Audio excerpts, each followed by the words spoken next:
यह एक अंधेरी और तूफानी रात थी। सारा और उसके दोस्त मार्क और रेचेल एक पार्टी से वापस आ रहे थे जब उनकी कार बीच में ही खराब हो गई। उनके पास के प्रेतवाधित घर में शरण लेने के अलावा कोई चारा नहीं था। जैसे ही उन्होंने घर में प्रवेश किया, उन्हें अपने चारों ओर एक भयानक सन्नाटा महसूस हुआ। दीवारें मकड़ी के जाले से ढकी हुई थीं और फर्नीचर पुराना और धूल भरा था। उन्होंने मदद के लिए फोन करने की कोशिश की, लेकिन फोन लाइनें बंद थीं। उन्होंने यह देखने के लिए घर का पता लगाने का फैसला किया कि क्या उन्हें कोई और रास्ता मिल सकता है। जैसे ही वे घर से गुजरे, उन्होंने ऊपर से अजीब सी आवाजें सुनी। वे सावधानी से सीढ़ियां चढ़े और उन्हें एक दरवाजा मिला जो अटारी तक जाता था।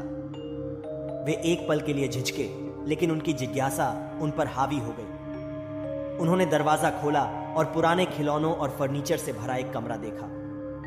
अचानक दरवाजा बंद हो गया और वे फंस गए। उन्होंने दूसरा रास्ता खोजा, लेकिन कोई नहीं मिला। कमरा ठंडा हो रहा था और वे अपने चारों ओर फुसफुसाहट और कदमों की आहट सुन सकते थे। वे डर गए और समझ नहीं पा रहे थे कि क्या करें। जैसे ही वे डर के मारे एक दूसरे से लिपट गए, उन्होंने देखा कि उनके सामने एक भूतिया आकृति दिखाई दे रही है।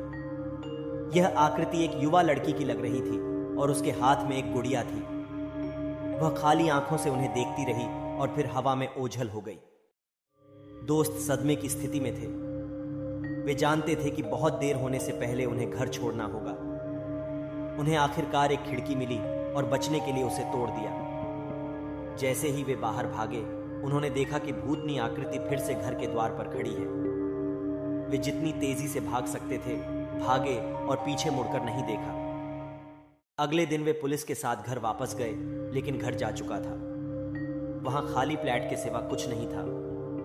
उन्होंने फिर कभी अपने अनुभव के बारे में बात नहीं की, लेकिन वे जानते थे कि उन्होंने उस रात कुछ अलौकिक देखा था। प्रेतवाधित घर ने एक और शिकार का दावा किया था और वे भाग्यशाली थे कि वे अपनी जान बचाकर भाग गए।